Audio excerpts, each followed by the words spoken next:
Bien, pues nuestro invitado orador del día de hoy, don Mario Alfonso Aguilar González, es de estado civil casado, hondureño, nacido en Santa Bárbara el 17 de junio de 1953.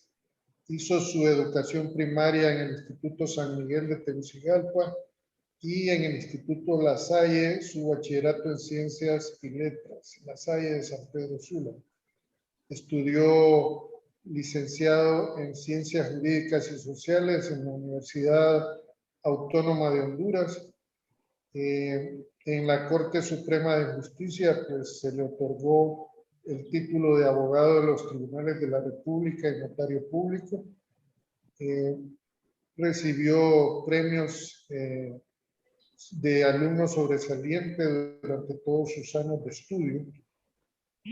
Ha desempeñado varios cargos públicos, entre ellos inició como receptor en el Juzgado de Trabajo y Corte de Apelaciones de Trabajo de Honduras, en Tegucigalpa.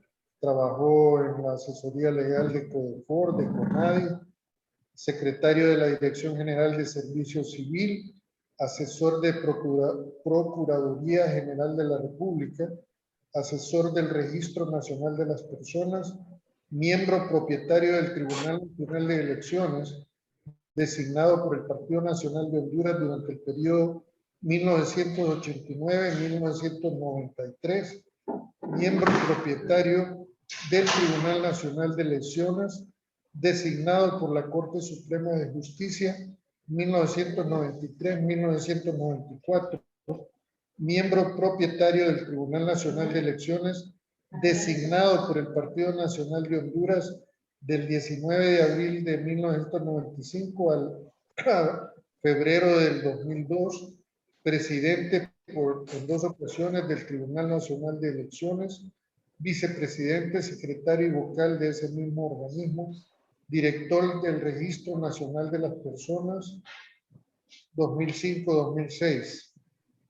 Ha sido docente universitario con la cátedra de la Facultad de Ciencias Jurídicas y Sociales de Teoría General del Estado, Legislación, Derecho Constitucional y Derecho Constitucional. Ha sido catedrático de la Facultad de Ciencias Jurídicas y Sociales, sirviendo la clase de Derecho Constitucional, Teoría del Proceso, Derecho Político y Teoría General del Estado en la Universidad Católica Nuestra Señora de la Paz. Cargos de partidos desempeñados: secretario de la Comisión Nacional Electoral del Partido Nacional de Honduras, secretario del Comité Central del Partido Nacional de Honduras, miembro de la Comisión de Notables del Partido Nacional de Honduras para la reforma de estatutos. Ha recibido muchos cursos sobre derecho, elecciones y derechos humanos. Ha visitado Canadá, Estados Unidos, México, Guatemala, El Salvador, Nicaragua, Costa Rica, Panamá, Colombia, Venezuela, Brasil, Argentina, Puerto Rico y Francia. Ha sido coautor de la obra Preámbulos Constitucionales en Iberoamérica, promocionado por el Centro de Estudios Políticos y Constitucionales de Madrid, España. También coautor de la Regulación Jurídica de los Partidos Políticos en América Latina, promocionado por la Universidad Nacional de México, el Instituto Internacional para la Democracia y Asistencia Electoral, 2006. Ejercicio provisional de la abogacía y del notariado, consultor. En notariado, experiencia en el ejercicio de la profesión, en notariado, especialmente en la... Perdón. No lo estoy escuchando, hermano. Bueno, este es la hoja de vida del señor Mario Aguilar González, así que a continuación pues le paso la palabra. Muchas gracias, Donaldo, y muchas gracias, amigos, por tener la paciencia de aguantarme durante un rato en la perorata electoral que realmente no es perorata, es algo que interesa a todos los hondureños y debe interesar especialmente a la ciudadanía.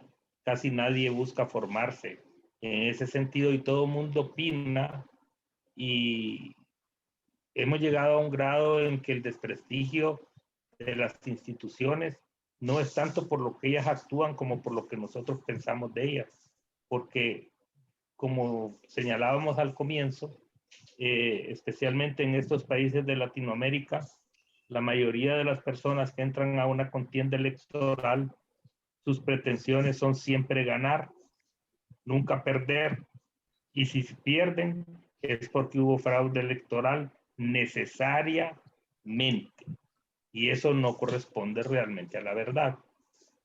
Pero la vida de Honduras no está desligada de la vida de Centroamérica. Ha sido así la vida centroamericana.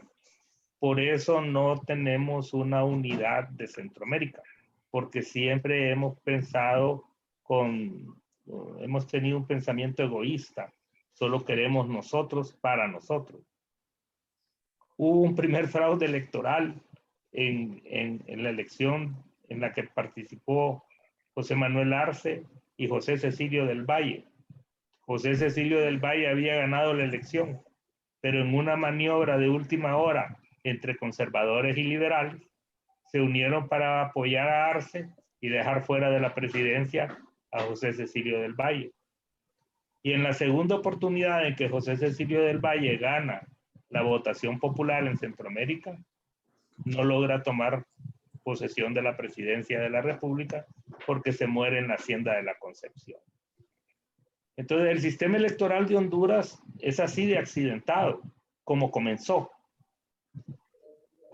Y los accidentes se magnifican más que las épocas en donde se ha aceptado el resultado electoral y se ha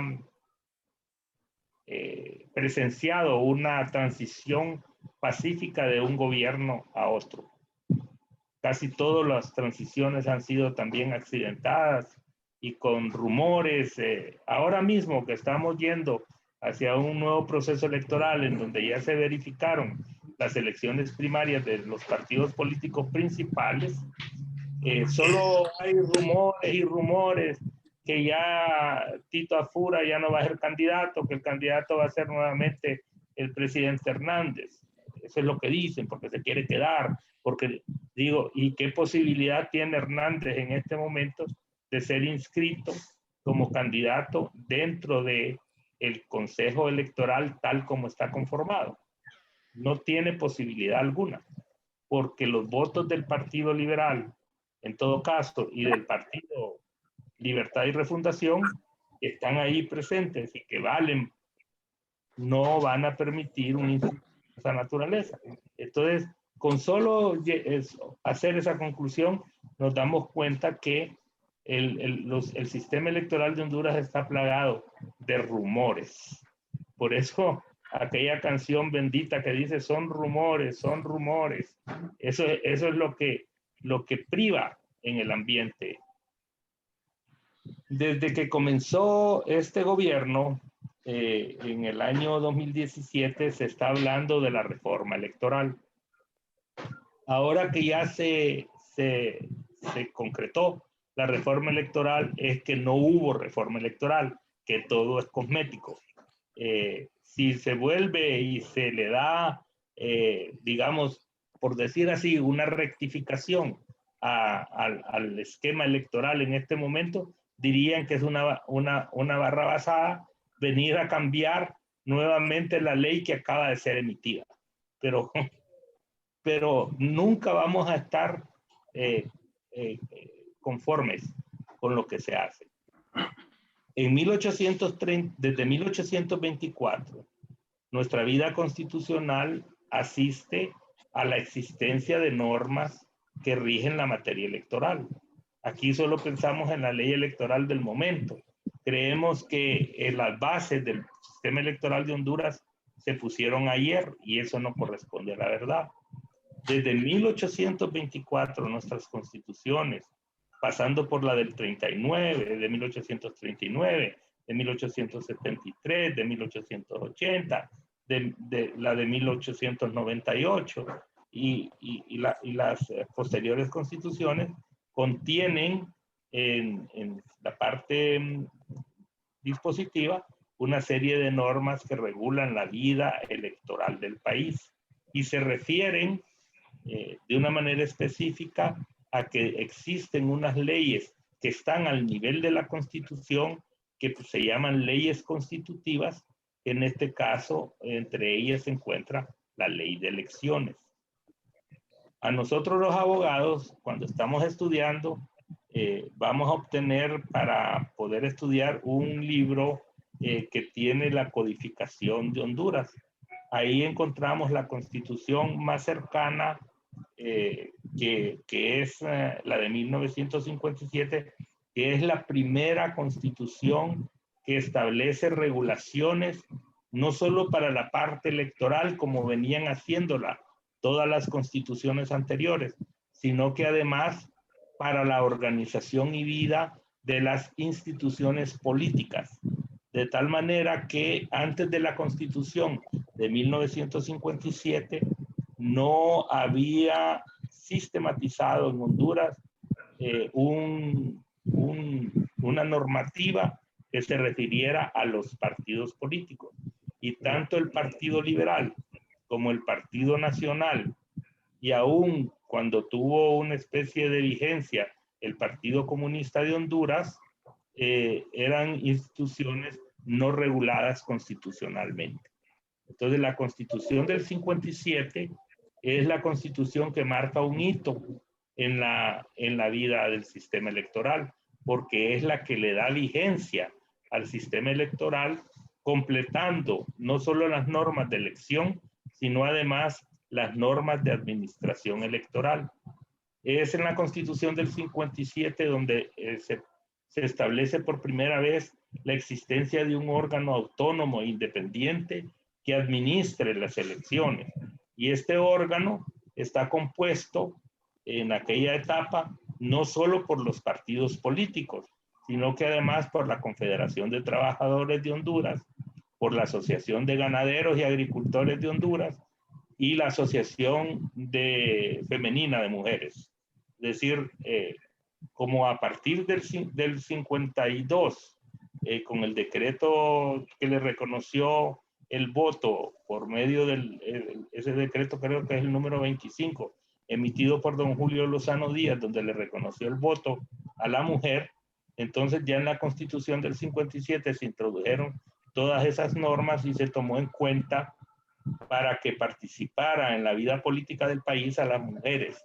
Y es así que se les integra en el organismo electoral. Entonces, cuando se dice que se integre el organismo electoral con otras asociaciones que no sean los partidos políticos, pues ya lo probamos en Honduras. Ya hubo una etapa en la que el Consejo Nacional de Elecciones estaba compuesto por los partidos y además por esas asociaciones que equivalen a decir que eran los grupos sociales organizados en el país. Como tuvimos un ínterim entre el golpe de Estado del 63 hasta, digamos, el retorno al orden constitucional en 1981, en el que se inicia con el gobierno del doctor Roberto Sazo Córdoba, habían ciertos conatos de ir regulando más profundamente el sistema electoral. Es así que en 1976 el CADEGE, que se llamó, que era el Consejo Asesor del Jefe de Estado, que estaba integrado por partidos políticos también y por otros sectores de la sociedad, emitieron una ley electoral que, si no estoy no recuerdo mal, está en decreto 563 del Jefe de Estado en Consejo de Ministros. Ellos legislaron y en uno de sus artículos reconocieron por primera vez la legalidad, imagínense, hasta 1976, la legalidad de la existencia del Partido Nacional de Honduras y del Partido Liberal de Honduras. porque no ha, en ninguna parte de ninguna institución estaban registradas esas instituciones, habiendo gobernado, habiendo participado en elecciones, habiendo dado presidente al país como personas jurídicas con vida propia. Resulta increíble que desde 1898, que es cuando aparece 1894, que es cuando aparece el Partido Liberal, y 1902, que es cuando aparece el Partido Nacional, esos dos partidos no tenían reconocimiento jurídico hasta 1976. Estamos hablando de casi 100 años de distancia. Pero esas son las cosas que ocurren aquí. La vida electoral se comenzó a normalizar cuando se emitió la primera ley electoral ya constitutiva, a partir de la constituyente de 1980, que son leyes que entraron en vigencia en 1982, y de ahí en adelante han ido evolucionando. En algunos casos mediante reformas y en otros casos mediante la emisión de nueva ley. Las reformas se operaron entre el 82 y el 2004. Una nueva ley apareció del 2004 hasta la fecha, es decir, hasta este año, el 26 de mayo. Y a partir del 26 de mayo hay una nueva ley que ya no se llama Ley Electoral y de las Organizaciones Políticas, sino que se llama Ley Electoral. Entonces, si ustedes se van al Digesto Constitucional de Honduras, pueden encontrar diseminado a lo largo de todas las constituciones las normas electorales vigentes en cada época. Ven, por ejemplo, que la Constitución del 24 se refiere a la elección de autoridades que están contempladas en la Constitución Federal, es decir, cuando nosotros éramos Centroamérica. Y van a ver que para ser jefe de Estado de cada uno de los estados de Centroamérica no se necesitaba ser natural del estado al cual uno aspiraba a gobernar, sino que podía ser un ciudadano centroamericano, es decir, independientemente de la nacionalidad estatal que tuviera. Y por eso es que Morazán pudo ser electo jefe de Estado de El Salvador y también jefe de Estado de Guatemala. Y lo mismo sucedió con otros centroamericanos. La ley electoral ha tomado el nombre de Ley Electoral de Honduras. Algunos dicen que no ha significado ningún avance en torno a la ley electoral anterior. Pero si nosotros hacemos un parangón de las elecciones en todos los países del mundo, vamos a encontrar que el sistema como tal en una elección no puede variar. ¿Qué son los elementos necesarios para una elección? Pues un sistema de partidos, un grupo de candidatos y candidatas, que haya una administración electoral, que sea como el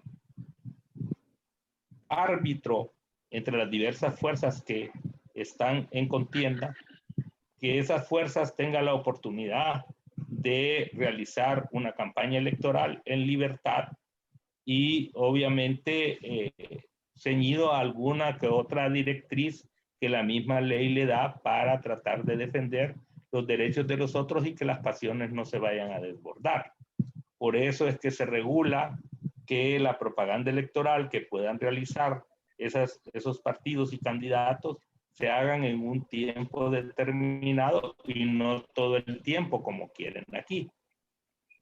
Luego esa administración electoral se encarga de imprimir los votos y los documentos que van a dar fe de la elección, de producir la declaratoria de elecciones y de conocer y tramitar todas las acciones de impugnación para aquellos que no están conformes con los resultados electorales. Una de las cosas, eso es lo básico de un proceso electoral. Y eso básico de un proceso electoral no puede cambiar en cada ley, porque normalmente cada 4 años es lo mismo. Y se tiene poner y tener una ley sobre lo mismo. Ahora, hay mecanismos que van evolucionando, como por ejemplo, hay estados que han utilizado el voto electrónico.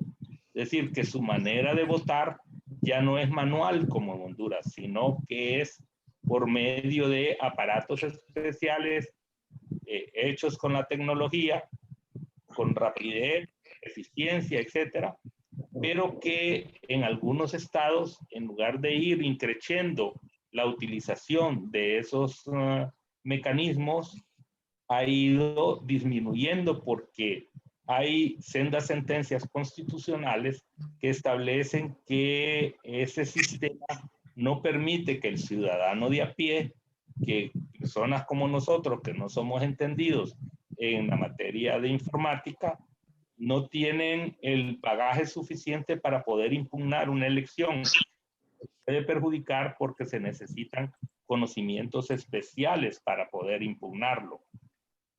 Esas sentencias están tanto en el Reino Unido, han sido emitidas en el Reino Unido, donde se ha prácticamente paralizado el sistema de automatización, y en un estado alemán que se llama Renania, en donde también una sentencia constitucional frenó el avance del voto electrónico en esos estados.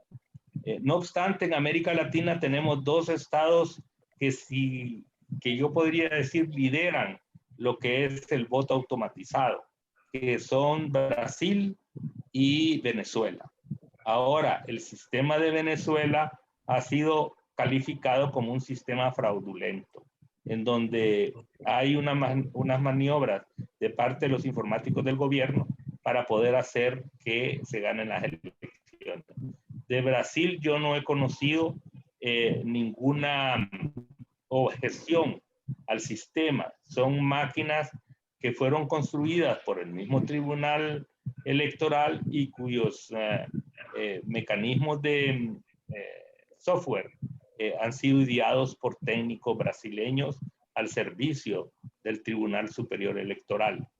Quiero hacer un comercial en ese sentido, que cuando yo fungí como presidente del Tribunal Nacional de Elecciones de Honduras, y estamos hablando en el final de la década de 1990, la década de los 90, yo firmé como presidente un convenio de cooperación entre el Tribunal Electoral de Honduras y el Tribunal Superior Electoral de Brasil. Era tal el alcance del convenio que decía que Brasil iba a desarrollar sin costo alguno para el Tribunal Electoral de Honduras un proyecto piloto que nos introdujera en lo que era el voto automatizado. Y ellos iban a prestarnos las máquinas de votación que ellos utilizan, también sin costo para Honduras, pero a raíz de mi salida del Tribunal Electoral, el proyecto se fue por la borda y nadie más lo retomó, porque ese es uno de los problemas más grandes que enfrentamos en el país, que los funcionarios que llegan a sustituir a otros funcionarios públicos no le dan continuidad a los programas y planes que se están realizando dentro de los organismos, porque o no les conviene o no les gusta, o simplemente quieren desprestigiar al que se va, porque normalmente el que llega diciendo que todo lo que hizo el que se fue estaba mal hecho, y que él llega como Robin Hood o como Superman o Spider-Man a arreglar toda la situación, o digamos, no digamos que llegue como Chespirito, y ahora quién podrá defenderme.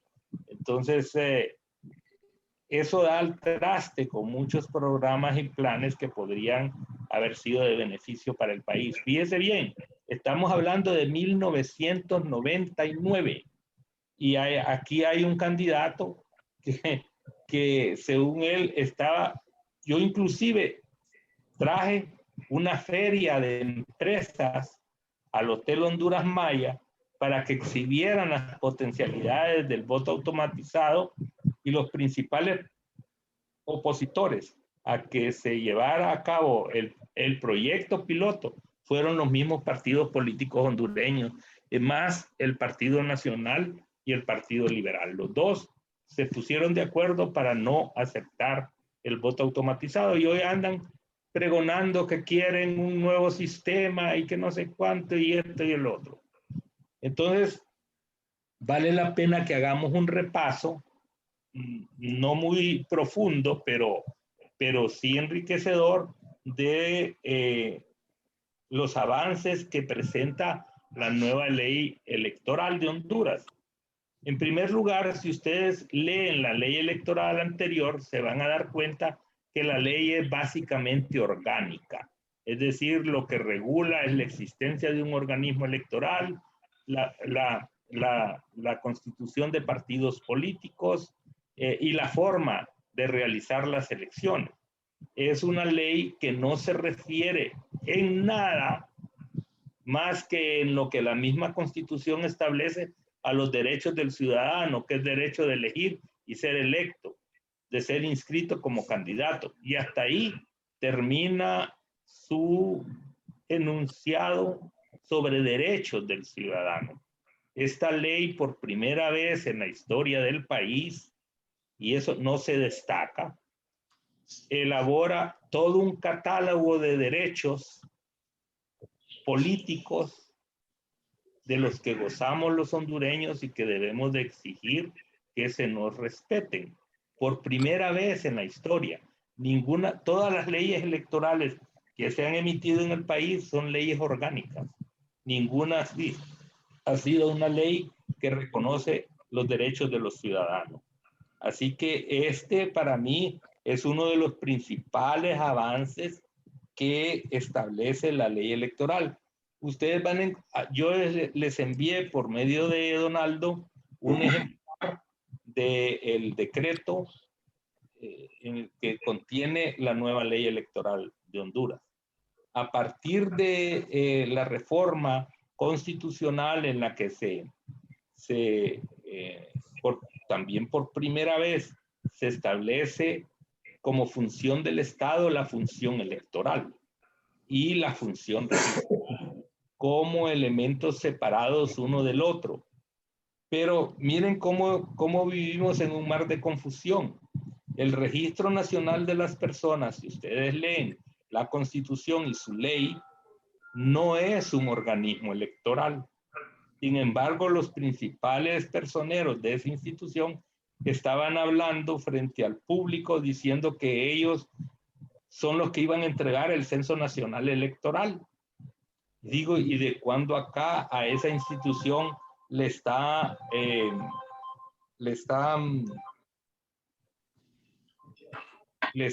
adjudicado por ley una función electoral? No la tiene. Pues la reforma constitucional del artículo 51 de la Constitución establece 2 organismos electorales para realizar la función electoral. El Consejo Nacional Electoral se le quitó el nombre de tribunal porque ni aún con el nombre era tribunal, puesto que no estaba integrado necesariamente por abogados, y se introdujo un nuevo elemento que es el Tribunal de Justicia Electoral, que es el organismo que va a venir a conocer de todas las decisiones e inconformidades que presenten los ciudadanos, no solo en materia de resultados electorales, sino además en materia de violación de sus propios derechos electorales y políticos.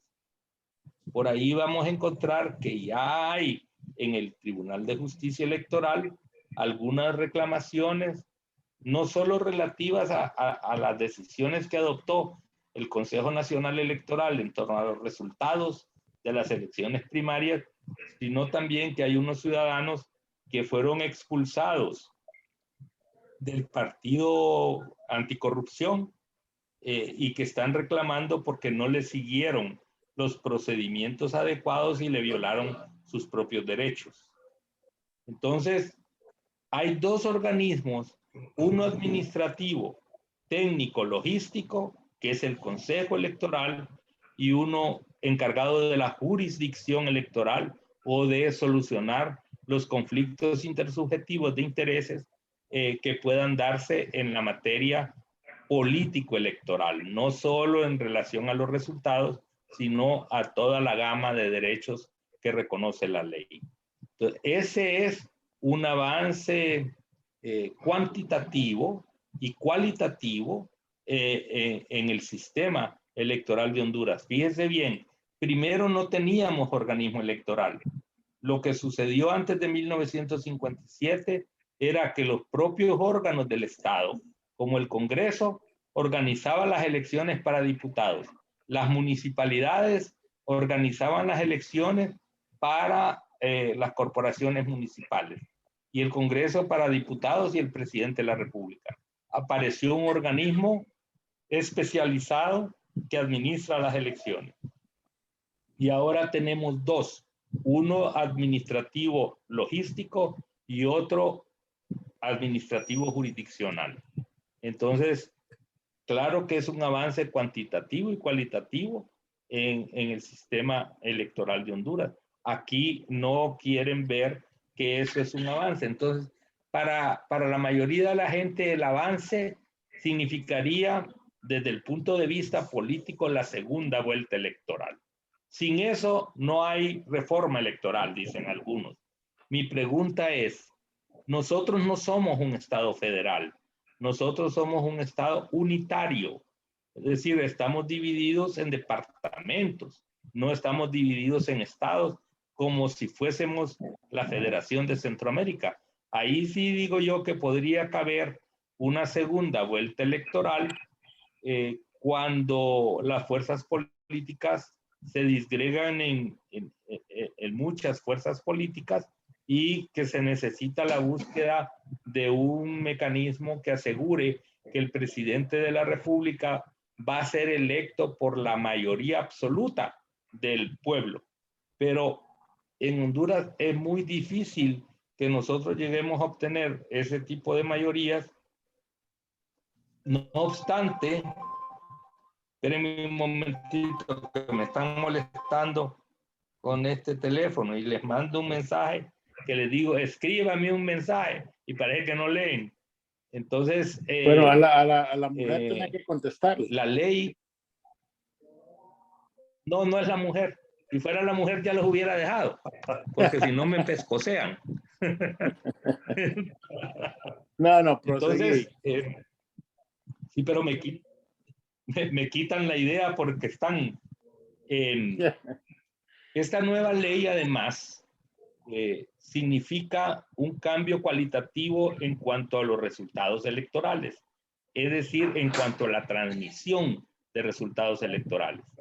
Antes la transmisión estaba confiada a unos personajes que se llamaban custodios electorales, que eran elegidos por la Universidad Nacional Autónoma, pero que en la práctica nos enseñó que una sola fuerza política copa esos nombramientos de una manera disfrazada de estudiantes y que además estos custodios boicotean la transmisión de resultados electorales.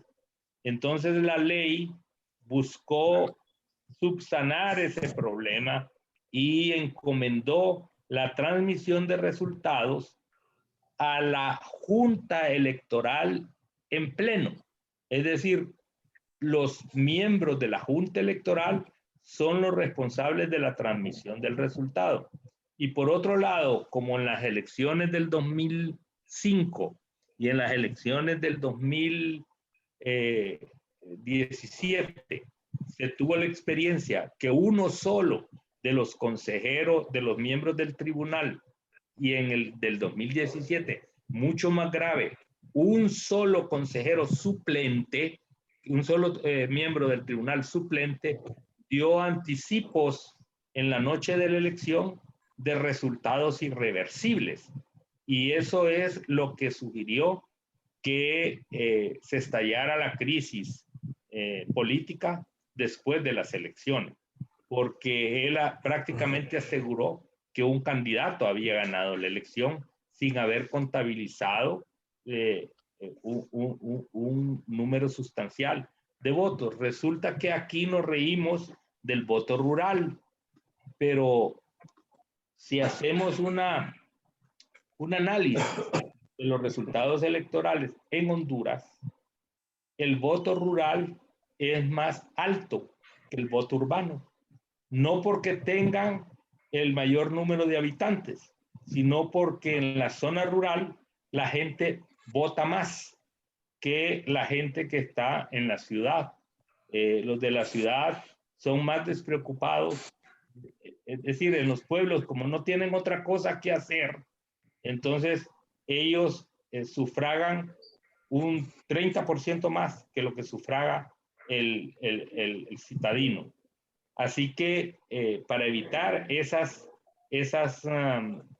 conflictos, se determinó en la ley que cuando se comienza la transmisión de resultados electorales la noche de la elección, tiene que ser hecha en sesión pública y del pleno de los miembros del Consejo Electoral, para evitar que ninguno de ellos salga disparado para favorecer o no una determinada corriente política. Para mí eso es fundamental.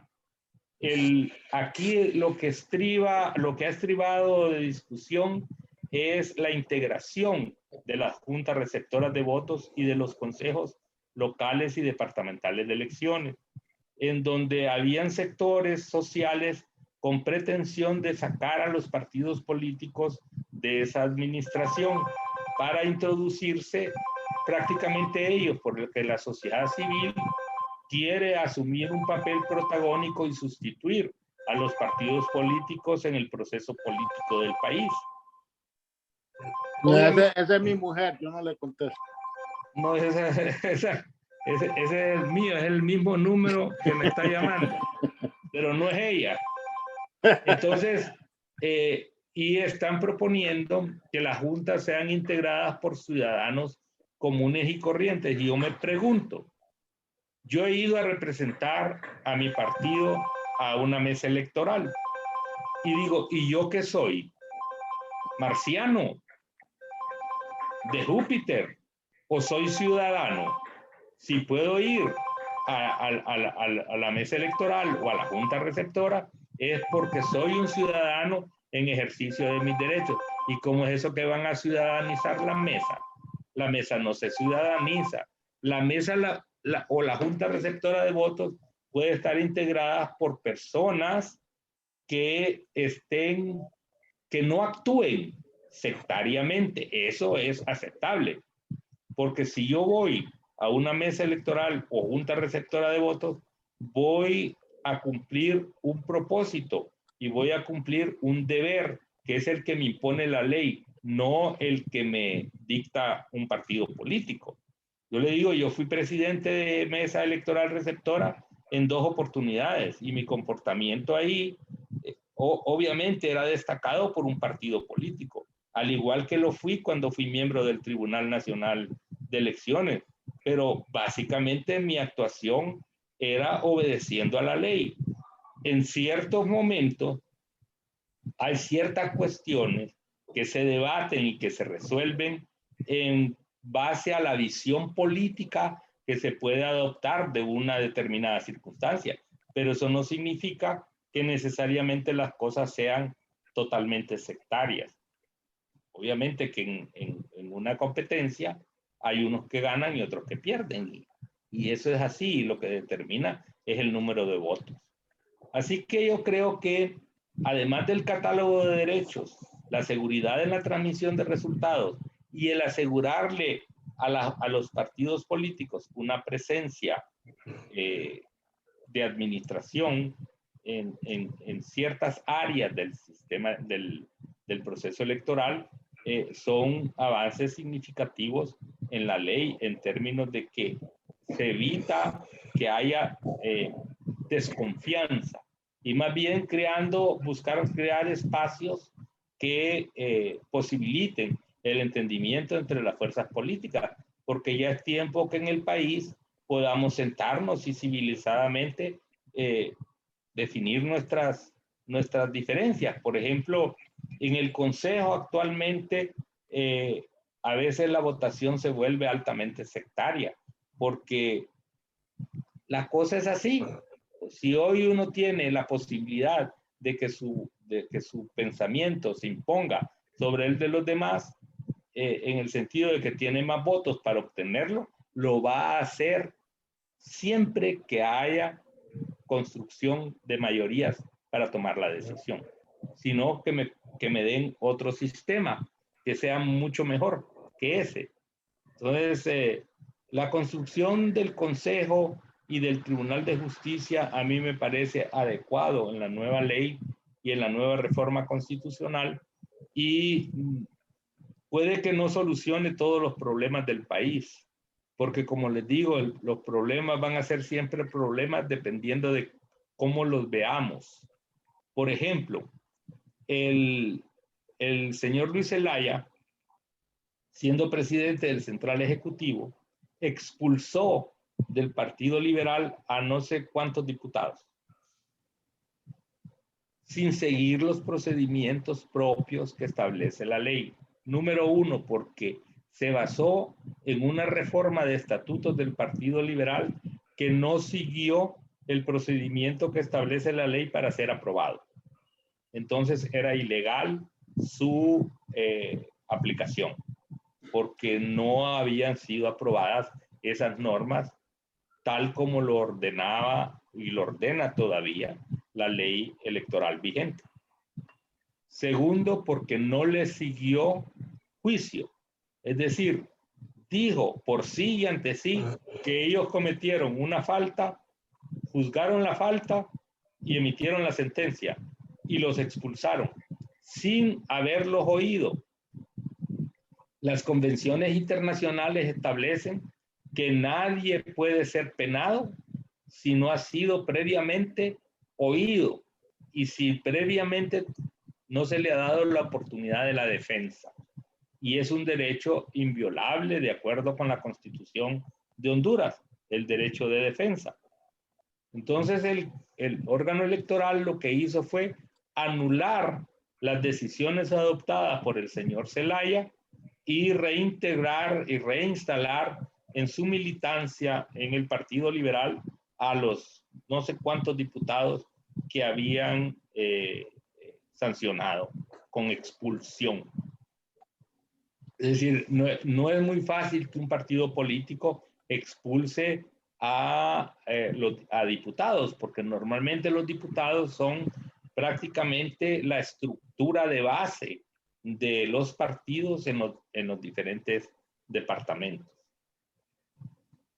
Cosas que nos indican que hay avances en la aplicación de la justicia electoral nos lo ha dado un último fallo que emitió el Tribunal de Justicia Electoral en relación a un reclamo que recibió de un diputado liberal de La Paz, en donde él alegó que el Consejo no había actuado conforme a derecho para definir su elección en ese departamento. El Consejo le había dicho, usted no va, va a otro. Y él apeló al Tribunal de Justicia y el Tribunal de Justicia le restableció sus derechos porque tomó la determinación de realizar un recuento jurisdiccional y con ese recuento jurisdiccional fue declarado electo candidato a diputado propietario. Así que... Está enojado. Diga. Como que ya está enojada. No, es que es de un banco, pero... Estamos bromeando, estamos bromeando. No, seguí. Pero es que les mando un mensaje que dice, escríbame un mensaje. ¿Y será que no leen sus WhatsApp? Entonces... no, prosigue, por favor. La ley electoral vigente actualmente sí significa un avance en materia de sostenimiento de derechos políticos electorales. Como les digo, aquí nos podríamos pasar horas en el discernimiento de esto y hay material suficiente para hacer un estudio con más profundidad que una conferencia magistral en ese sentido. María, a veces si no es un teléfono celular, no reciben tu texto. tal vez por eso es. ¿Será? Ah, no, no, porque me están llamando de un celular. Ah, ok. No tenés manera, Mario, de que no Voy te a, suene. voy a ponerlo en no molestar. Ya. Ya. Ah, y si es Bueno. emergencia. No, no creo, porque no es mi esposa. Okay. Sí. Digo, Si fuera mi esposa, si Mario, fuera mi esposa, podemos estar participando cuando estás sí, sí, hablando. claro, claro. Parece que Armando quería hacer una pregunta. Vale, Armando, preguntamos primero, No. después sigo yo. Yo lo que quería decirte es que como te estaba sonando tanto el teléfono, que si hay forma para que lo pudieras controlar. No, estaba escuchando y solo que no te escuché hablar sobre no solo hablaste casi lo que es el consejo, pero muy poco has dicho sobre el tribunal electoral. Tal vez puedes Primero, referirte a algo. primero porque el Tribunal de Justicia no ha tenido una actuación larga ni destacada. El Consejo es heredero del Tribunal de Elecciones y tiene un bagaje en la toma de decisiones y en el conocimiento de asuntos, etcétera, que no los tiene el Tribunal de Justicia. Entonces no tenemos grandes cosas que hablar todavía del Tribunal de Justicia, más que su conformación, que son magistrados independientes y que ya yo hablé solo de los casos que yo conozco que ha resuelto el caso importante, pues, del diputado que salió, que determinaron ellos era el electo por la paz y la restitución de algunos derechos, creo que ya le falló a Rafael Virgilio Padilla, que todos nosotros lo conocemos. Él está reclamando una sanción que creo que se le impuso el PAC, pero como Virgilio comienza el día con una impugnación porque quiere volver a ser militante del PAC y termina el día pasándose de partido a ir al Partido Salvador de Honduras, entonces deja las cosas a medio, la bandera a media asta y entonces no le resuelven porque no tiene sentido resolverle a alguien que reclama su derecho de militancia en un partido en la mañana y aparece como militante de otro partido en la noche. Entonces el Tribunal de Justicia hasta el momento no ha tenido así como una actuación destacada, además de que hace falta, y ese es una falta, un deber del Congreso Nacional, dotarlo de la ley procesal electoral, porque ellos han emitido una resolución que les permite aplicar supletoriamente las leyes del Código Procesal Civil al proceso electoral. Y eso es desde todo punto de vista nada conveniente, porque los procesos civiles son un poco más largos, más engorrosos, con más trámites, y el proceso electoral exige economía procesal, es decir, procesos cortos y efectivos, porque los tiempos apremian. Una vez que se terminan las elecciones, el día de las elecciones, la declaratoria se pronuncia en 30 días y no puede tener abierta un proceso hasta después del día de las elecciones. Tiene que tener resuelto todo el Tribunal de Justicia antes de las elecciones. Entonces, como te digo, no hay una actuación destacada ni mayores estudios que hacer en relación a lo que el Tribunal de Justicia hasta el momento ha hecho.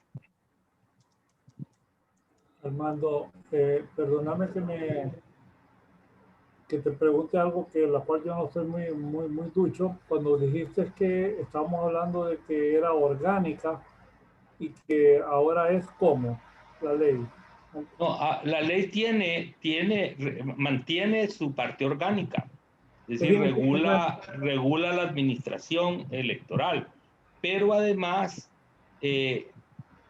contiene un catálogo de derechos de los ciudadanos, una regulación más amplia de los derechos de los ciudadanos. Cuando ustedes le dan una lectura a la ley, ahí van a encontrar una serie de derechos que no la van a encontrar en la Constitución ni lo van a encontrar en las leyes electorales anteriores, que van desde no solo de la garantía de la participación ciudadana, sino además de estar dotado de garantía de capacitación en materia política electoral, que es una función y una atribución que no la tenían los organismos electorales antes. Es decir, que el ciudadano se prepare, se culturice, se eduque para las cuestiones político-electorales. Y además le está imponiendo a los partidos políticos la obligatoriedad de tener órganos que se dediquen a la capacitación de la ciudadanía militante en esos partidos políticos, porque la ley está dotando al partido político de elementos económicos que van del 10% de la deuda política para que sean destinados por ese partido a la capacitación tanto de hombres como de mujeres y de jóvenes, para que las escuelas de liderazgo funcionen en los partidos políticos, teniendo ellos que rendirle cuentas al Consejo Electoral en relación a esa capacitación. Mario, en la actualidad no. Mario, anteriormente ya lo hacían los partidos. Yo sé que el Partido Nacional capacitaba a su gente para el día de las elecciones. Pero mira, la capacitación puntual, como vos decís, para el día de las elecciones, lo que la ley está tratando de romper es eso, que no solo sea para la cuestión electoral, sino que sea más amplio para la cuestión política y de liderazgo. Que claro, el Partido Nacional lo tiene, pero es el único partido. Los demás partidos están muy pobres en ese sentido. Entonces, desde la ley se quiere incentivar que todos los institutos políticos lo puedan hacer. ¿Puedo hacer alguna pregunta? Sí, claro. Bueno, como el cuñado me hizo la introducción que yo soy agente de la Tesorería de los Estados Unidos, si me permiten hacer la siguiente de la declaración. Todo lo que yo pregunto y todo lo que yo digo es personal. Nada tiene que ver con los Estados Unidos. ¿Estamos? Sí. Nada puede ser usado en tu contra, hijo. Bueno, Mario, muchas gracias. Estoy muy agradecido por tu presentación. Tengo un par de preguntas, si no te molesta. No, claro que no.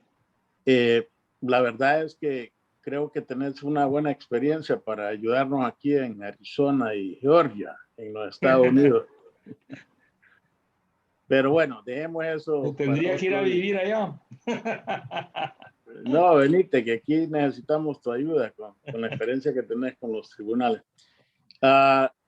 Y la segunda pregunta, y esto sé que dijiste algo del futuro, pero ¿y ahora qué hacemos? ¿No? Bueno, esperamos que este proceso electoral, que es el que nos va a confrontar con la realidad, en la aplicabilidad de la ley por un lado, y llegar a determinar si los acontecimientos del 2017 realmente nos han signado, nos han marcado y nos han hecho evolucionar políticamente. Porque es la problemática que yo les digo que se presenta en el país, y si ustedes ven los procesos electorales de Honduras anteriores y leen los periódicos de la época, van a encontrar que están plagados de denuncias de fraude electoral. Es decir, hay alguien diciendo que va a haber fraude electoral, que va a haber fraude electoral, que se está montando un fraude electoral, que se está montando un fraude electoral. Y dependiendo de quién gane, entonces el fraude la sombra del fraude electoral desaparece. Ya nadie habla de proceso. Les voy a dar ejemplos, y eso no es por significar al partido en el que yo milito. Pero el Partido Nacional, con todos sus defectos, y a pesar de lo que dicen que es el único partido en el país que ha tenido más derrotas electorales. Desde que regresamos a la vida constitucional, el Partido Nacional perdió la constituyente y aceptó el resultado. Perdió las elecciones de Suazo Córdoba y aceptó el resultado. Perdió las elecciones cuando el señor Azcona fue presidente y aceptó el resultado. En la siguiente ganó la elección y no le aceptaron el resultado. En el segundo, y así podemos ir examinando cada momento y van a darse cuenta que el Partido Nacional es el único partido que, perdidas las elecciones, ha aceptado en paz el resultado electoral. Y ha dicho, pues se reconoce la derrota y vamos para adelante. Y obviamente la oposición aquí, decir que voy a la oposición no es gran cosa, porque la oposición aquí no funciona realmente como una verdadera oposición. Aquí todo el mundo se opone a lo que no le gusta, no a lo que realmente conviene o no conviene, sino a lo que a mí personalmente no me gusta. Bueno, y aquí tenemos ahora el caso de las sedes. Yo personalmente, y lo sabe Donaldo, no estoy de acuerdo con la sede, no por el sistema en sí, porque la sede es un instrumento de desarrollo económico, tal como se presenta. Pero en mi opinión, para mi gusto, no ha sido introducida de la mejor manera constitucional, sino que se ha hecho al margen de la Constitución. ¿Por qué? Porque la Constitución de Honduras dice que el territorio, los artículos referentes al territorio nacional no se pueden reformar. Y el Congreso reformó el artículo relativo a la división administrativa del territorio nacional. Entonces, para mí la introducción es mala. Y eso es lo que ha generado el conflicto. A mi juicio y en mi opinión, lo que debía haber, como hondureños todos, es por parte del gobierno una rectificación en el sentido de legalizar de manera correcta la existencia de esos vehículos de desarrollo. Y de parte de la oposición, reconocer que ese paso que el gobierno ha dado es altamente beneficioso para el país. El problema es que aquí están cerrados, cada quien en su posición, unos defendiendo y otros atacando, de tal manera que los que al final vienen a perder somos todos los hondureños. Esa es mi visión sobre la cosa. Y que conste, soy militante activo del Partido Nacional de Honduras. Donaldo, vos tenías una pregunta. Sí, correcto. Mario, en cuanto al tema que nos ocupa hoy, quisiera preguntarte sobre la forma en que la nueva ley electoral ha tomado previsiones precisamente para proteger que el voto de los ciudadanos del país sea el que elija a los funcionarios electos. Se ha hablado mucho siempre en Honduras de que son las actas electorales quien las hace, que en la contada, en las mesas, que después cuando llegan a Tegucigalpa también allá las pueden manipular, o que el voto al ser ejercido por los ciudadanos, pues también puede en ese momento manipularse de alguna manera. Entonces, siendo esos los pasos, ¿verdad? Que se deposita el voto, después se cuenta, después se hace un acta en cada mesa y esas actas se mandan a Tegucigalpa en original, o así era antes, pues, y ahora no sé el procedimiento exactamente, pero entiendo que también se van a pasar electrónicamente, y allá, ¿cómo puede protegerse para que ese ingreso al sistema de las actas no sea manipulado? O sea, ¿qué previsiones tiene la nueva ley que protegen que el voto del ciudadano realmente sea el que refleje el conteo final? Bueno, mira, en primer lugar, la administración de la Junta está confiada a los partidos políticos, es decir, cada partido destaca un ciudadano militante de ese partido para que se haga presente en la Junta. En este caso, están determinando en la ley que sean los 3 partidos políticos que estén en todas las mesas electorales o juntas receptoras de votos, y 3 partidos políticos mayoritarios y 2 partidos políticos de los que se llaman emergentes, que nunca terminan de emerger. Te digo porque el PIN y la DC ya no son emergentes, son partidos que están en la vida institucional del país, al igual que la unificación democrática. Emergentes puede ser el partido de Salvador Narrala, el partido de Esdras, que van por primera vez a una elección. Esos 2 partidos emergentes van a estar aleatoriamente en todas las juntas receptoras de votos para garantizar con su presencia que el depósito del voto, tanto el depósito del voto como el conteo del voto, sea de manera correcta. Y esos 5 miembros de la Junta van a concurrir a un determinado punto en el centro de votación para transmitir de manera electrónica el acta. Pero la ley electoral siempre establece la existencia de documentos manuales, porque en Honduras no hay voto automatizado. Consecuentemente, no hay resultados electorales automatizados. Todo es manual. Así que la acusación de que se cayó el sistema 629 veces el día o la noche de la elección no es motivo como para decir que eso implica fraude electoral, porque siempre hay una prueba material de la votación, que es el acta original que está en poder del Consejo o Tribunal Electoral, y las copias certificadas de esas actas que están en poder de cada uno de los miembros de la Junta Receptora, porque de conformidad con la ley tienen que entregarle en cada mesa electoral receptora una copia certificada del acta para que la lleven al respectivo partido político.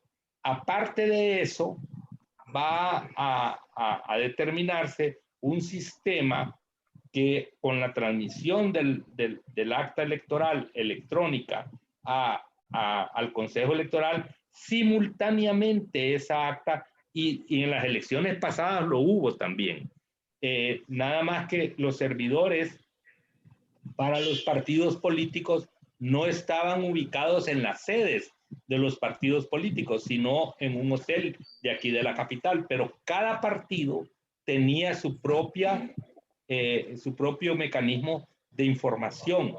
Lo que sucede es que, como te digo, cuando yo veo que pierdo la elección, entonces busco los mecanismos para poder desprestigiar ese resultado y que no sea creíble ante la sociedad.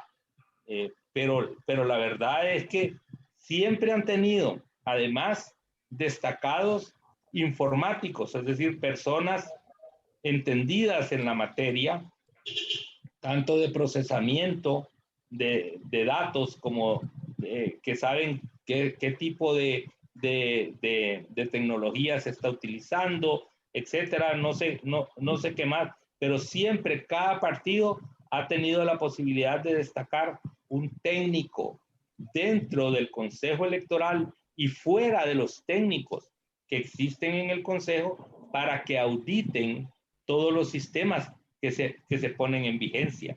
Esta ley está obligando al Consejo no solo a determinar que el resultado sea transmitido por la Junta, sino además le pone una hora definida de cuándo debe comenzar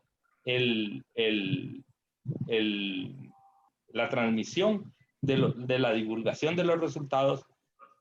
El hecho de que esos resultados se divulguen la noche de la elección no les da el carácter de definitivos, por lo que nunca en ninguna época el resultado de la noche de la elección y en ningún país es obligatorio legalmente, porque están en medio después de ese resultado todos los actos de impugnación de las personas que no están conformes con esos resultados.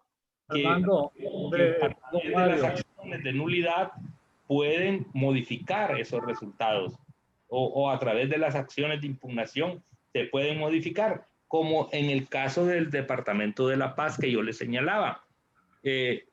Manuel Iván Fiallos no aparecía como en la aplicación de los resultados electorales, no aparecía como diputado electo.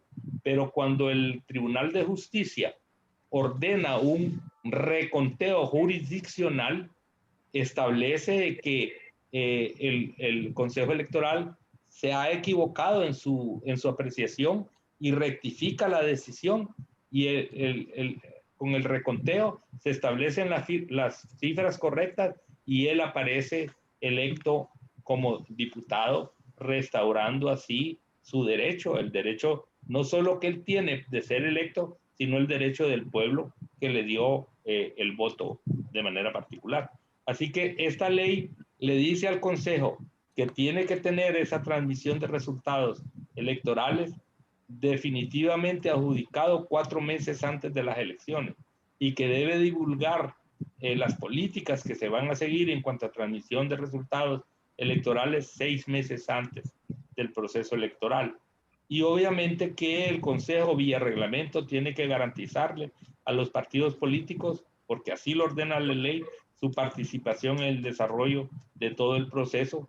Yo siempre he dicho que los partidos políticos están obligados a darle al Consejo un finiquito en relación a la exhibición del Censo Nacional Electoral, diciéndole que no encuentran ningún problema en el censo para que después, con posterioridad a las elecciones, no vengan a hacer acusaciones de ninguna naturaleza. Faisal, una pregunta. Sí, Mario, ese anuncio anticipado o que va surgiendo en las elecciones, ¿no es un poco peligroso? Porque aunque no se haga definitivo quién es el ganador, por lo menos te va a dar una tendencia, y en nuestro país hay una situación de que los partidos que van perdiendo abandonan las mesas electorales y dejan a merced del contrincante las actas. Sí, pero ya te está la previsión de la ley, que es la preocupación de Donaldo, es que el Consejo debe comenzar a dar el resultado preliminar 3 horas después de cerrada la elección. Entonces, para evitar ese tipo de anuncios, tiene que ser en sesión pública del pleno del organismo electoral, para que no haya ningún miembro, consejero o suplente o propietario que salga diciendo, como por ejemplo Arístides, que sin tener el resultado de 2,000 urnas declaró a Mel Zelaya presidente, o el caso de este muchacho de Olancho, que era miembro suplente del tribunal, consecuentemente sin derecho a opinar, como propietario y dijo que los resultados electorales en los que ganaba Nasrallah eran irreversibles. Entonces, eso es la previsión que toma la ley para decir, señores, nadie de manera particular no puede dar resultados preliminares. Solo tiene que ser el Consejo Electoral en sesión pública y del Pleno. Es decir, tienen que estar los 3 consejeros componentes del Consejo. Y los derechos de los demás partidos de no estar en los centros electorales, ¿cómo se ve? ¿No se ve una desigualdad? Es que no, los partidos políticos en realidad iguales no son, en términos de que hay partidos políticos con un mayor potencial electoral que otros. Y eso en todas las leyes electorales, para tomar decisiones sobre ese sentido, consultan los últimos resultados electorales de la anterior elección para determinar quién es por ejemplo, en Nicaragua, por dar un ejemplo. En Nicaragua, la ley electoral determina que el primer partido que integró por vía de sorteo los organismos electorales es el partido que mantiene la presidencia de ahí en adelante para todas las elecciones. Y entonces yo recuerdo que yo fui a asesorar con el Instituto Republicano a una elección interpartidaria que querían hacer en Nicaragua de la oposición al Frente Sandinista. Y bueno, desde la primera sesión a la que yo asistí, le dije al presidente de la Comisión de Derechos Humanos, que era el que presidía las reuniones de todos los partidos de oposición, le digo, mire, aquí no van a llegar a ningún lado, porque comienzan en la discusión y en el debate por cosas que es como poner los bueyes detrás, o la carreta detrás de los bueyes, ¿verdad? Porque comenzaron discutiendo sobre quién debía presidir la mesa electoral receptora. Digo, pero si lo primero que tienen, al primer acuerdo al que tienen que llegar es si quieren realizar unas elecciones interpartidarias, de tal manera que la planilla de cada partido que saque el mayor número de votos es el que encabezaría la planilla de la oposición al Frente Sandinista. Pero no lograron ponerse de acuerdo. Hicimos el reglamento, se lo entregamos al presidente de la Comisión de Derechos Humanos con mi contraparte de Nicaragua, que era la doctora Rosa Marina Zelaya, también había sido miembro del organismo electoral de Nicaragua, y al Instituto Republicano, aquí está en el instrumento, y no tuvieron elecciones, precisamente porque no hay comprensión de la dimensión que tiene enfrentarse electoralmente a un frente que está convertido en partido político, pero que tiene, además de la experiencia política electoral, tiene la experiencia de guerra de guerrillas. Y entonces no es sencillo. Lo mismo sucede en todos los países, pues, que aquí a veces subestiman o sobreestiman las potencialidades de cada uno de los partidos políticos.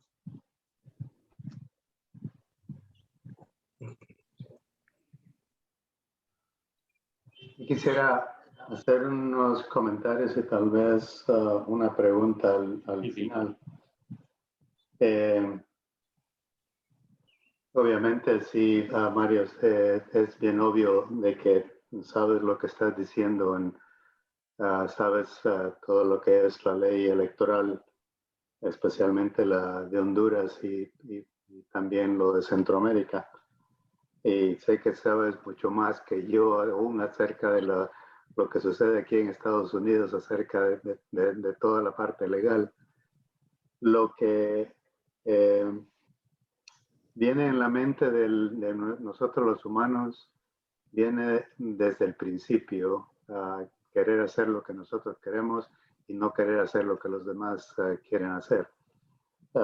Querer ganar a toda costa la presidencia no es nada nuevo. Esto viene, pero años y años atrás.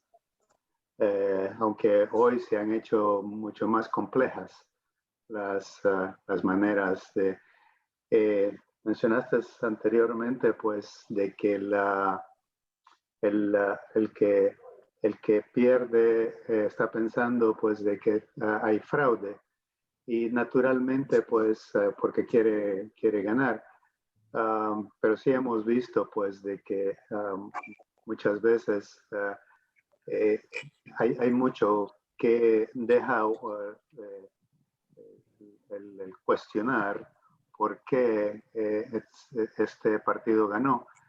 Bueno, no para irnos para lo que sucedió en Estados Unidos, pero esto es bien obvio aquí en Estados Unidos lo que ha sucedido y dinero, poder ha llevado a quien tenemos ahora como presidente, al señor Biden, y su dirección, pues, a estar todavía ahí. Pero eso todavía, pues, es que se está peleando. Mencionaste también acerca de los derechos del ciudadano. El derecho del ciudadano en la mayoría de los países, pues, es de votar, pero también requerir una investigación de contar el voto. Y creo que la mayoría de esos países tienen en parte de su proceso de que si llegara a pasar de que este grupo quiere un conteo de voto, pues que se haga. Pero ahora también regreso de que se han hecho las cosas bien complejas, de que aun cuando se regresa al conteo de voto, también han habido fraude en el conteo del voto. Y entonces... el reconteo. El reconteo, sí. Sí. Y ahí voy a la pregunta que estaba haciendo Donaldo, creo, de que cómo es que podemos hacer para parar ese cáncer de que ahora es peor, porque se hace ya ahora por computadora y todo eso. O sea que manipular el voto ahora es aparentemente mucho más fácil. Pero me acerco a la pregunta aquí de que también mencionaste de que ejemplos del Partido Liberal, Luis Zelaya. Yo no puedo votar en Honduras, así que yo aquí soy neutral y hay veces pues me voy con lo que ustedes, mis amigos, porque yo los escucho, y tal vez mi familia, que es lo que me dicen, porque no voy mucho a Honduras, no sé qué es lo que es vivir en Honduras, sinceramente. Pero mencionaste a Luis Zelaya, que expulsó a diputados y los expulsó con un mal proceso. No los hizo como debería haber pasado. Tal vez, sin conocer yo al señor Zelaya, a Luis Zelaya, también entonces me pongo a pensar por qué es que él hizo eso, que así quizás estaba viendo algo pues de que no era algo positivo para el Partido Liberal. Bien iba a afectar el Partido Liberal. Entonces te escucho mucho de que quieres hacer las cosas y sos una persona que lleva la ley como debe ser, el libro como debe ser, y por eso regreso a lo que dije al principio, de que las leyes, o tal vez lo quise decir, de que las leyes han llegado a ser leyes por una razón y no porque alguien puso en la noche una ley ahí, no, fue un grupo de personas que dijeron esto es lo que está sucediendo, esto es lo que vamos a hacer para que esto no suceda otra vez. Entonces se hace esta ley. Ahora mi pregunta, en el Partido Nacional, según veo yo, y por favor, lo que quiero es una explicación. El presidente actual, Juan Hernández, creo que la Constitución dice que solo puede estar 4 años, ¿no? Pero aquí está el segundo término para él. O sea, no siguieron el proceso como debería haber sido. ¿Cómo es que él es presidente para...? Entonces, muchas cosas suceden, pues, tal vez con buena intención, como por ejemplo, Francisco y yo vivimos en Venezuela un tiempo, y conocemos pues mucha gente y qué es lo que estaba sucediendo. Yo en lo personal salí de Venezuela cuando Chávez estaba entrando. No me vine a Estados Unidos de regreso porque Chávez entró, vine por otras razones. Sin embargo, lo que vi para que Chávez entrara ahí es de que Chávez quería algo diferente, quería arreglar unas cosas con buenas intenciones, que es lo que vemos hoy, un desastre completo. Entonces, hacemos las cosas con buenas intenciones, pero no estamos yéndonos por cómo debe ser la ley. Entonces, pero vuelvo a la pregunta, entonces, que tal vez quisiera yo una explicación de cómo es que Juan Hernández está de presidente hoy. Bueno, mira, no hay duda a propósito, si le puedo decir al hermano, Venezuela, Perú, yo estoy con Venezuela. Creo que juegan el fin de semana. Ok. Mira, no hay duda que el constituyente de 1981, que es cuando comienza la vigencia de la Constitución actual, en el momento en el que pone en vigencia las normas constitucionales, no toma en consideración, es decir, no le interesan, no los estudia y no conforma la Constitución en base a los convenios internacionales que Honduras ha suscrito.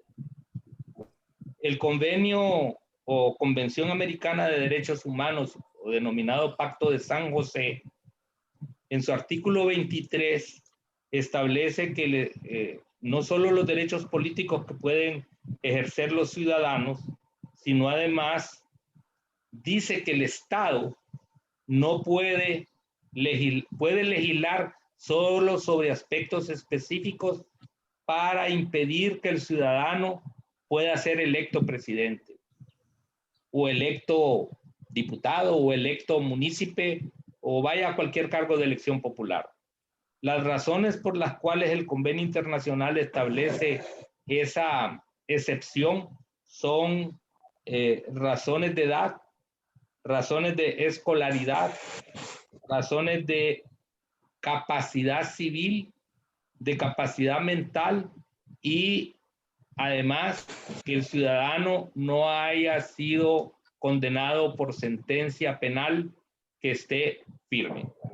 Es decir, los aspectos relativos a que un ciudadano no pueda ser electo más de una vez en un cargo no es admisible para ningún estado legislarlo. No obstante, Honduras lo legisló en contrario. Me explico. Garantizó en la Constitución el derecho de ser electo y contrapuesto a esa norma del mismo nivel constitucional, puso la prohibición de ser electo nuevamente. Entonces el mecanismo que se buscó, y yo te lo digo porque yo fui el abogado de Callejas que se presentó a la Corte para solicitarle a la Corte que desaplicara esa norma constitucional por la contradicción que había entre una y otra, que cómo es posible que se garantice el derecho de elección cuando en otra norma del mismo calibre se está prohibiendo el derecho de elección. Entonces, cuando nosotros hacemos la presentación en la Corte, no la hacemos desde el punto de vista de que el derecho de ser reelecto es un derecho humano, sino que lo que estamos diciendo es que la norma constitucional vigente está contradiciendo una garantía constitucional de ser electo, que es un derecho humano. Esa es otra cosa. No es que la reelección sea un derecho humano, como lo han planteado en algunas oportunidades. Entonces la Corte emitió una sentencia constitucional que es ley de la República. Es decir, desaplicó la norma constitucional que, aunque estuviese vigente, dice la Corte en su sentencia, no puede ser aplicada a casos concretos, porque de conformidad a una reforma que se hizo en Honduras, la interpretación constitucional corresponde de manera exclusiva al Poder Judicial y no al Congreso como antes sucedía. Entonces dicen, ¿cómo es que la Corte declaró la violación de la Constitución a la misma Constitución? Es que la Corte nunca ha hecho eso. La Corte lo que determinó es qué norma del derecho es aplicable al caso concreto. Y con eso se viabilizó el tema de reelección, que puede ser, no es cierto tampoco que la reelección solo puede ser adoptada por vía de plebiscito o por consulta popular. Y tan cierto como que la sentencia en la cual se basa la reelección del presidente Hernández es una sentencia de orden constitucional de acuerdo con el artículo 316 de la misma Constitución, que establece, y que por eso es que se publica la sentencia igual que se publica la ley o igual que se publica la Constitución. De tal manera que, en mi opinión, como abogado, y puedo debatirlo con quien quiera, la reelección del presidente Hernández es una reelección ajustada a la constitucionalidad. Ahora, que a los contrincantes del presidente Hernández no les guste su forma de gobernar o la persona misma del presidente Hernández, ya en eso no me meto, pues, porque cada quien tiene su gusto y como dice aquel anuncio que estaba de moda cuando nosotros estábamos en el colegio, todos con chiclet. Cada quien con su gusto, todos con chiclet. Entonces... cada quien con su gusto y todos con chiclet. Sí, cierto. Entonces, sí, gracias por pero tu... sí ratifico que desde mi punto de vista como abogado, sí hay constitucionalidad en la toma de la decisión. Obvio, esto fue un proceso político. Hubo una reunión de gente del Partido Nacional, en los cuales estaba yo, en el que llegamos a tomar la decisión de la búsqueda de la reelección, pero no pensando en el presidente Hernández. Más los que habíamos participado, estábamos pensando en la reelección del presidente Callejas. Pero las cosas no salieron como nosotros queríamos. Eso se los confieso a ustedes, como dice Olvan Valladares, aquí en el sobaco de la confianza. Gracias por tu explicación, porque en realidad ayuda eso. Sinceramente, pues yo me voy, como menciono, pues con los pensamientos de amigos como Donaldo, como Faisal, que han sido hermanos míos desde muchísimos años atrás. Entonces, tengo confianza pues de lo que ellos están diciendo, pero cuando veo cosas así, porque yo soy también uno de esos de que yo veo negro o blanco, gris no, o está bien o está mal. Y para mí eso es bien importante y eso obviamente me chocó. Sin embargo, pues tu explicación me ayuda mucho. Quiere decir de que, en tu opinión, de que si esto llegara a suceder con el Partido Liberal, ¿estuvieras de acuerdo? Totalmente. Carlos Flores puede ser candidato a la presidencia y puede volver a ser presidente. Para darte un nombre, pues, para darte un nombre.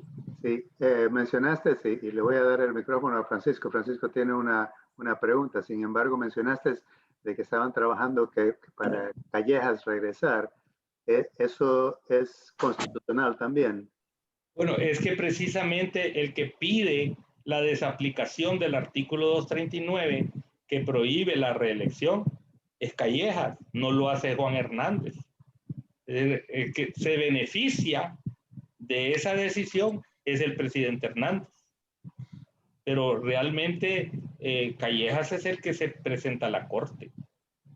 Y él está pensando en que íbamos a ir a una elección primaria dentro del Partido Nacional, que él iba a ser candidato junto con el presidente y que él tenía la posibilidad de ganarle al presidente. Que no estoy lejos, creo, de creer que sí le hubiera podido ganar la elección primaria. Francisco. Un par de puntos y una pregunta. Primer punto es, ustedes saben que yo solo puedo ser vicepresidente de Estados Unidos, porque nací en Honduras.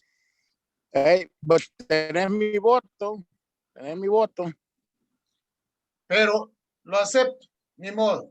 Así es, así son las cosas. Dos, Hello. el otro punto es estas elecciones que hemos tenido aquí en Estados Unidos ahorita, esos 75 millones que votaron por Donald Trump, hemos perdido la confianza en el sistema judicial de Estados Unidos, incluyendo la Corte Suprema. Hemos perdido nuestra confianza porque se han sabido cosas que la Corte Suprema ha hecho. Así que, qué pena. El poder más respetado, si se puede decir, de los Estados Unidos está en duda. Qué pena. Esos son dos puntos. Ahora mi pregunta es respecto a Estados Unidos. Les dije que yo solo puedo ser vicepresidente de Estados Unidos porque nací en Honduras. ¿Qué pasó con aquel amigo que no nació en Honduras y fue presidente? Bueno, mira. Recuérdame el nombre porque no me acuerdo. Solo sé que no nació en Honduras. Hay dos. Oh, hay dos, ok. Eran Maduro y Ascona. Porque decía Renán Pérez, un abogado, por cierto, liberal, muy amigo mío, que una vez yo pasé frente a su bufete y me dice, abogado, pase adelante que aquí tengo estos colorados, que eran correligionarios de él, los tengo aleccionándolos. Entonces, ¿en qué los alecciona? Ah, ¿se acuerda usted? Me dice que en la escuela le enseñaban a uno la epopeya morazánica. Que José Francisco Morazán Quesada nació en Tegucigalpa el 3 de octubre de 1792 y no sé qué. Fueron sus padres doña Guadalupe Quesada y don Eusebio Morazán y toda la epopeya que lo que estudió, etcétera. Ajá, le digo, ¿y qué? Ah, que aquí les estoy recitando a estos colorados la epopeya asconista. Digo, ¿y esa epopeya cómo es? Entonces me dice, José Simón Ascona Hoyo nació en Noja, Santander, España, a 500 kilómetros de Madrid. Fueron sus padres don José Ascona y doña María Hoyo. A muy temprana edad, sus padres españoles se trasladan a vivir a Honduras y en el puerto de La Ceiba se encuentra un distinguido ciudadano, no sé de nombre qué, que ve a la pareja bajar y al padre preguntar, ¿dónde está Simoncito? Lo que significa que ya venía grandecito.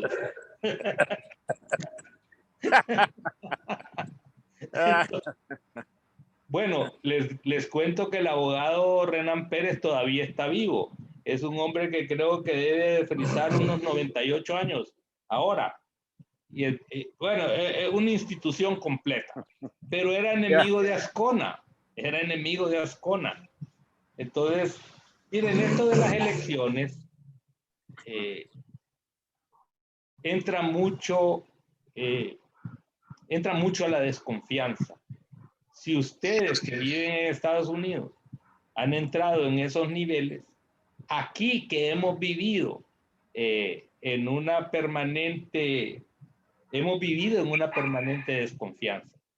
Es decir, yo recuerdo que cuando yo llegué al Tribunal Electoral por segunda vez, Quique Ortiz, ustedes lo deben conocer, y Luis Alberto Rubí, liberales ambos, tenían la idea de que en aquel tiempo se cambiara de la tarjeta de identidad amarilla que antes teníamos a esta nueva tarjeta de identidad con el mapa de Honduras ahí como símbolo. Y cuando yo llegué, esa propuesta de cambio me parecía de alta desconfianza, porque la estaban proponiendo los que no son de mi partido. Resulta que para poder tomar la decisión fuimos juntos a hacer estudios con compañías externas y todo esto, y en la medida en que teníamos reuniones con personeros de esas compañías, yo me daba cuenta que los dos liberales sabían poco del asunto y a veces menos que yo, y que realmente su propuesta no era una propuesta que merecía la desconfianza, sino que debíamos apoyar ese cambio. Y yo me vine de los viajes decidido a apoyarlo. Y fui al Partido Nacional y convencí a su dirigencia de que el cambio de tarjeta de identidad era beneficioso para el país. Tan beneficioso que a esta altura del partido no hubiese necesidad de cambio del documento si no fuese porque los documentos que ahora se producen introducen en sí mismos una tecnología más avanzada que la que tiene la tarjeta que estábamos nosotros portando. Y porque además han pasado demasiados años sin que haya habido un cambio de documento que desnaturaliza inclusive la fotografía del portador, y además el sistema de huellas también se puede desnaturalizar porque a lo largo de los años se pueden sufrir heridas, quemaduras, etcétera, en las huellas que cambien esa huella dactilar para la identificación del ciudadano. Entonces, yo vine a apoyar una cuestión que me pareció positiva, aun cuando viniese de mis contrarios políticos. Y fue un momento muy interesante en el que trabajamos juntos para que el país tuviera una nueva tarjeta de identidad que duró en su aplicabilidad más de 20 años. Más de 20 años. Bueno, gracias por tu presentación, Mario. Tengo que retirarme, pero los voy a dejar a ustedes con el siguiente mensaje. Por muchos años siempre nos hacían esta broma de los abogados. ¿Qué hacen cuando 100 abogados los tiras a la profundidad del océano? Es un buen comienzo, dicen. Se van a beber. Bueno, saludos, hermanos. Gracias por la presentación. A la orden. Bueno, saludos. Yo sé que estamos llegando al aterrizaje. Les quiero enseñar, y yo sé que yo mandé esto, pero de las pruebas que se tienen de por qué las elecciones aquí en Estados Unidos fueron corruptas. Lo que hizo este científico para probar eso. Se lo voy a enseñar para que lo busquen y lo vean. Cómo él descubrió que los estados, lo que le dicen los estados azules, cómo era que había más votos que gente. Y lo probó científicamente. Solo se lo voy a enseñar. Para esto tengo que esperar. Hay un hombre aquí en Estados Unidos que tiene mucho dinero y él fue el inventor de las famosas almohadas My Pillow. Le dicen loco. Ahorita en la corte, está en la corte ahorita. Sí, le dicen loco, pero es un hombre que salió de nada, drogadicto y todo, y pudo levantarse, salió adelante, y es un hombre que ha puesto su dinero y abrió un website, se llama Frank Speech. El primer día que ese website abrió, hubo 1 billón de hits. El segundo día hubo otro billón de hits, no solo de Estados Unidos, sino que fue mundial por toda la información que él puso ahí, que los canales comunes y corrientes no ponen. Ustedes saben que nosotros recibimos noticias selectivas y bastante de la gente, la mayoría de la gente dice, lo vi en la televisión, así que debe ser verdad. Ya me gusta dónde vas. Ok, entonces déjame enseñarles aquí para que lo busquen y lo vayan a ver y hagan ustedes la decisión como hondureños. Porque si esto pasó aquí en Estados Unidos y no se prueba, no vuelven a haber elecciones buenas en ningún país del mundo. Eso queda bien claro. Si fueron manipuladas estas elecciones. No puedo esperar. ¿Cómo? No puedo esperar. ¿Qué aquí va? No puedo esperar de ver lo que me haces. O sea, estoy curioso. ¿Están viendo la página? ¿Lo pueden ver? El website se llama Frank Speech. www.frank, como mi nombre, AS Speech. Y él aquí en la ventanita que dice TV, dice Absolute Series. Aquí está donde se filmó la reunión que el señor Lindell, el dueño de My Pillow, tuvo con este científico. Dice que él es alguien que probó que las elecciones de 2020 fue el crimen de, ¿cómo se diría? Cybercrime. Y el crimen cibernético más grande de la historia. De la historia del mundo. Exacto. Es increíble. Vayan a verlo, por favor, para que ustedes se preparen como hondureños, que si esto pasó aquí y no hay cambio y siguen las cosas igual, no va a haber ningún país que vuelva a tener elecciones fidedignas en ningún lado. Bueno, así que ahí les queda comida para pensamiento, amigos. Yo quiero decirles que les agradezco infinitamente que hayan confiado en mi persona. Bueno, esta introducción a la materia electoral de Honduras. Claro que esto es solo una parte muy pequeña de introductoria.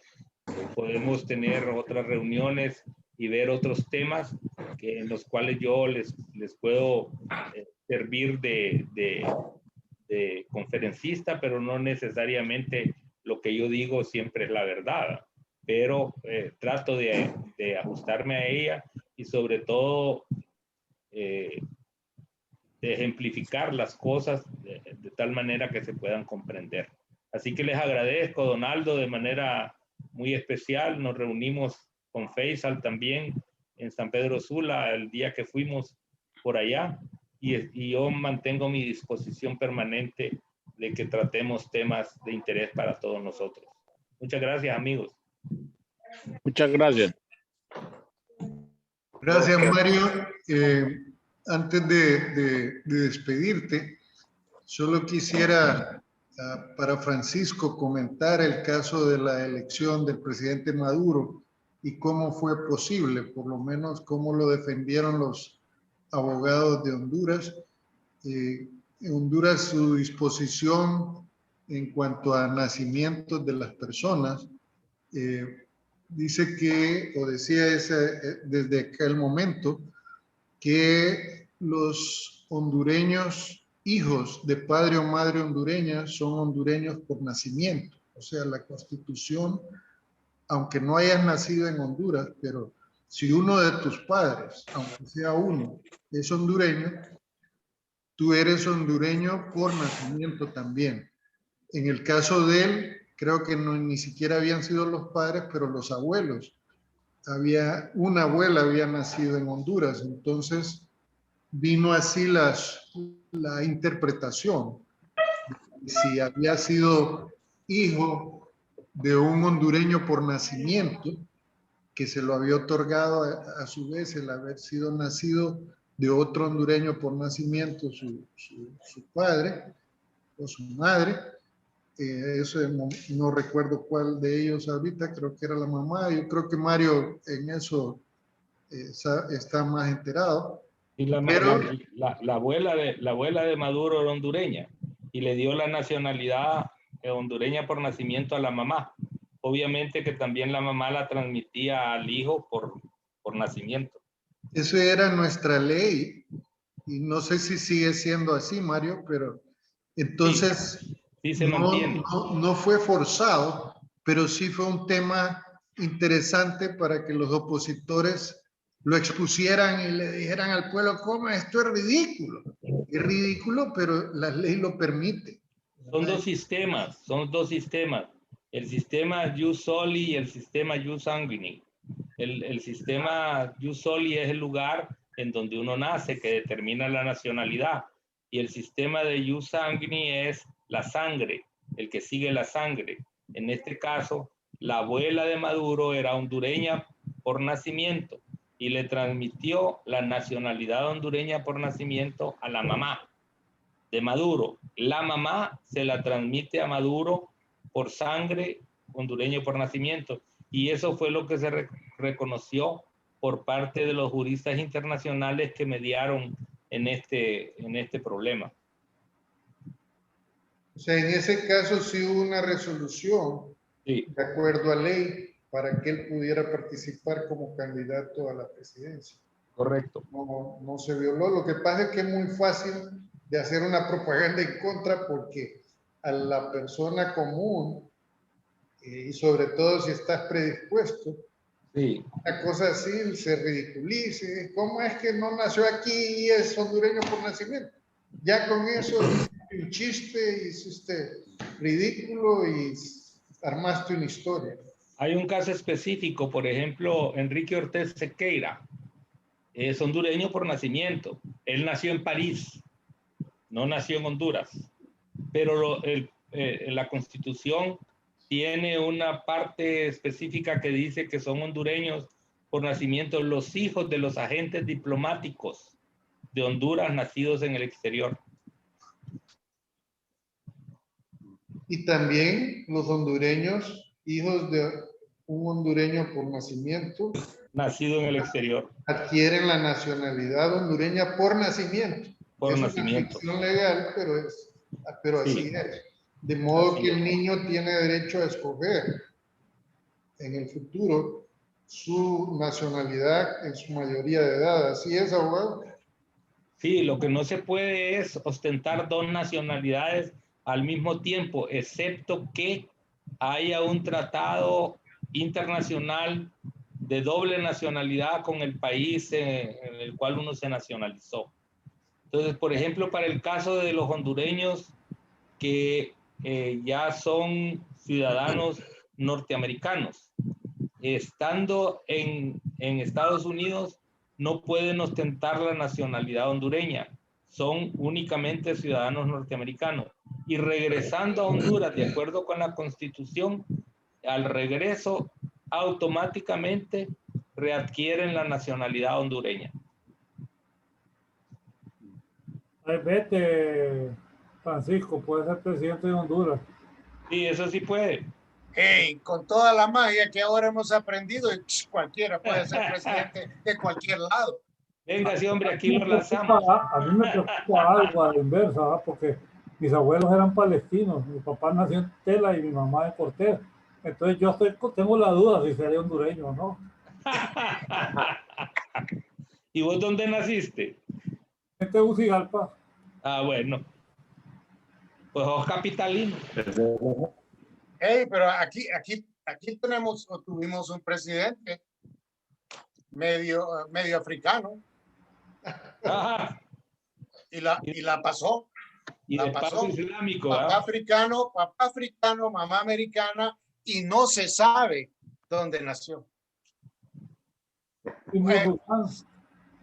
No se sabe dónde nació, pero nos bailaron el dedo en la boca, como dice el mexicano. Ni modo. Y sigue gobernando. Hey, él es el presidente fantasma de Estados Unidos ahorita. ¿Sí? Bueno, pues así pasó con Ascona. Es correcto. Dicen que ya venía grandecito. Bueno, yo estoy agradecido por tu tiempo, Mario, y por pasarnos esta información, porque son casos muy importantes que nos abren los ojos.